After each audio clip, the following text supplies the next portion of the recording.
కాళేశ్వరం ప్రాజెక్టుపై మాటల మంటలు కొనసాగుతూనే ఉన్నాయి. ఎలాగైనా ఆ ప్రాజెక్టుతో తెలంగాణ సస్యశ్యామలం అవుతుందని చెప్పుకోవాలన్న ఆరాటంలో బీఆర్ఎస్ ఉంది.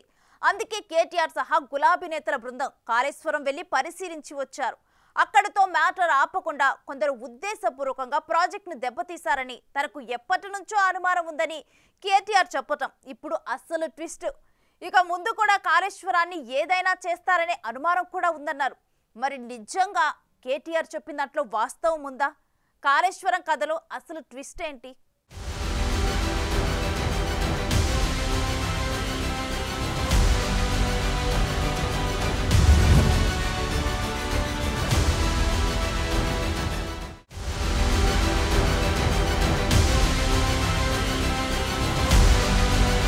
కాళేశ్వరం వెళ్లి బీఆర్ఎస్ టీం సాధించిందేంటి?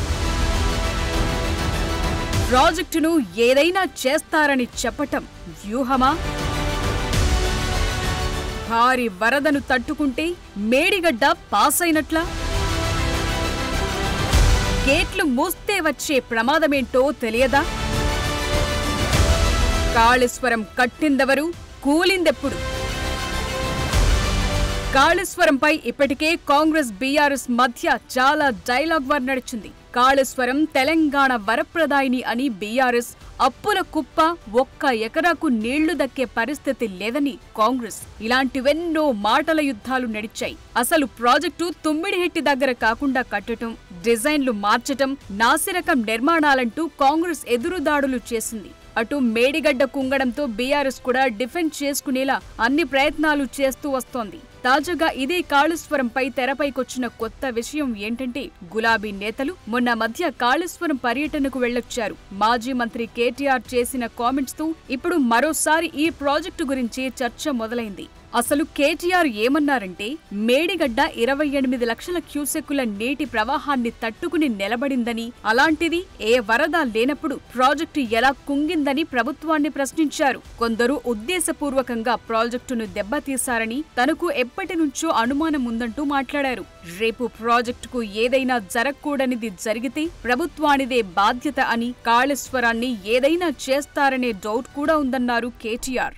దురదృష్టం మరి మేడిగడ్డలో జరిగిన ఒక చిన్న సంఘటనను పట్టుకుని దానిని భూతద్దంలో చూపెట్టి మొత్తం కాళేశ్వరం ప్రాజెక్టే ఒక విఫల ప్రయత్నంగా చేసే క్రమంలో భాగంగా రేవంత్ రెడ్డి గారి ప్రభుత్వం గత 8 నెలలుగా లక్షలాది మంది రైతుల జీవితాలతో చెలగాటమాడుతా ఉన్నది. సరిగ్గా ఇదే రోజు పోయిన సంవత్సరం ఎక్కడైతే ఈరోజు మేము నిల్చొని ఉన్నామో లోవర్ మానేర్ డ్యాంలో 12 పైచిల్కు టీఎంసీలు ఆనాడు, అంటే సగానికి పైగా కెపాసిటీ ఆనాడు లోవర్ మానేర్ డ్యాంలో ఉండేది.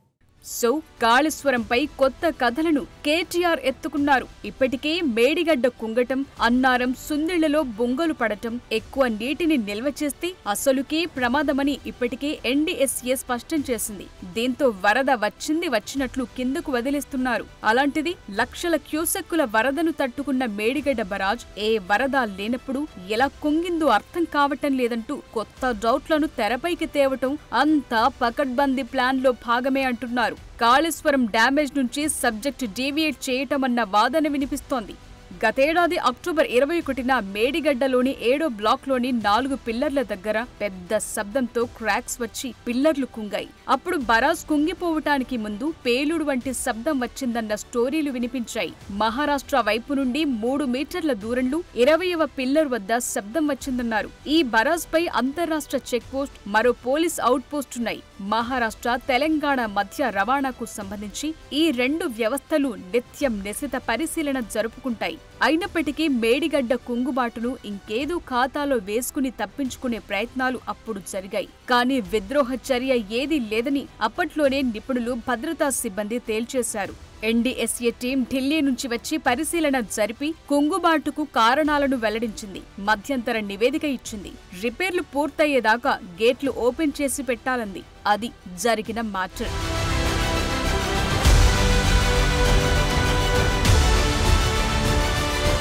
లక్ష కోట్ల రూపాయలతో కాళేశ్వరం కట్టారు. అసలు డిజైన్ చేసింది తానే అని ఒక సందర్భంలో కేసీఆర్ చెప్పుకున్నారు. మెదడు రక్తం కరిగించి కట్టానన్నారు. బరాజ్ కుంగిన తరువాత ప్రశ్న అడిగితే తనకు తెలియదని, అంతా ఇంజనీర్లదే అని అన్నారు. సో ఒక అబద్ధాన్ని నిజం చేయటం కోసం, అలాగే ఒక తప్పును కప్పిపుచ్చుకోవటం కోసం కొత్త వ్యూహాలకు బీఆర్ఎస్ నేతలు తెరలేపుతున్నారన్న వాదన వినిపిస్తోంది. కేసీఆర్ కుటుంబం కమిషన్ల కక్కుర్తి కోసం రాష్ట్ర నీటిపారుదల రంగాన్ని, కాళేశ్వరం ప్రాజెక్టును సర్వనాశనం చేసిందని కేటీఆర్ పై మంత్రి ఉత్తమ్ విరుచుకుపడ్డారు. కేటీఆర్ పచ్చి అబద్ధాలు మాట్లాడుతూ ప్రజల్లో తప్పుడు సమాచారాన్ని ప్రచారం చేస్తున్నారని, తప్పుడు ప్రచారంలో గోబెల్స్ ను కేటీఆర్ మించిపోయారంటూ కౌంటర్ ఇచ్చారు. మేడిగడ్డ బ్యారేజ్ కుంగుబాటుపై విచారణ జరుగుతోందని, దోషులెవరైనా వదిలిపెట్టేది లేదని హెచ్చరించారు.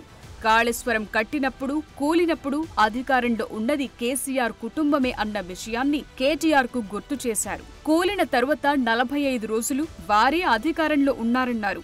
రీడిజైనింగ్, రీ-ఇంజనీరింగ్ తోనే మేడిగడ్డ ప్రాజెక్టు కుంగిపోయిందన్నారు. మేడిగడ్డ బ్యారేజ్ ఒకవేళ ఫుల్ కెపాసిటీ 16 టీఎంసీకి నింపితే అది ముందే కుంగిపోయింది.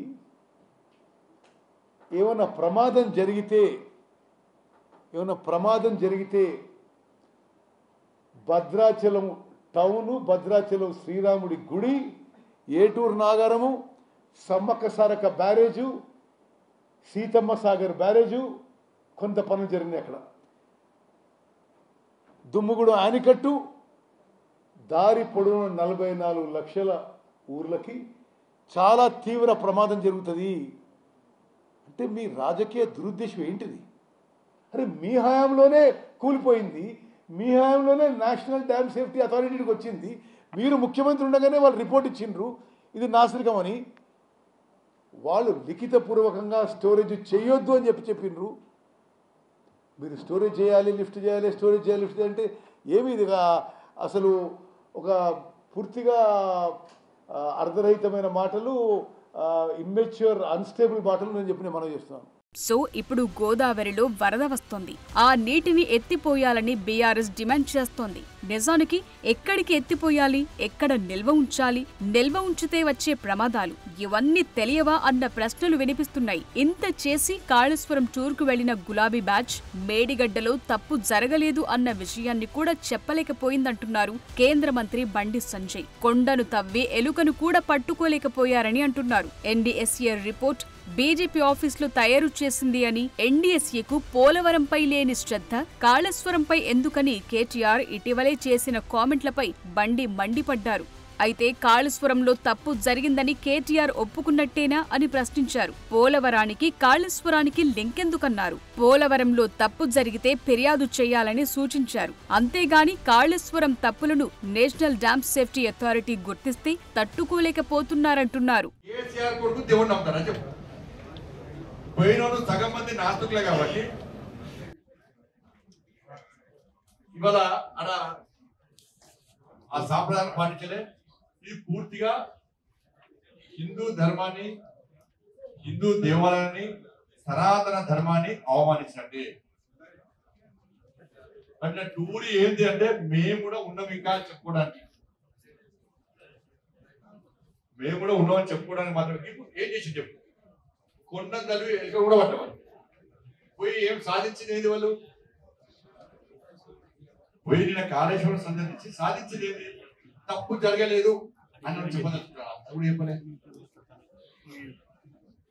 పోయి ఆ కాళేశ్వరం ముక్తీశ్వర స్వామి దేవాలయాన్ని అక్కడ దేవుడిని అవమానపరచలేదు. వాళ్ళు సాధించింది కదే క్షమాపణ. సో కాళేశ్వరం కథలకు ఇప్పట్లో ఫుల్ స్టాప్ పడేలా కనిపించడం లేదు. కౌంటర్లు, ఎన్కౌంటర్లు, డౌట్లు, విచారణలు ఇవన్నీ మరింత కాలం కొనసాగటం ఖాయంగానే కనిపిస్తోంది.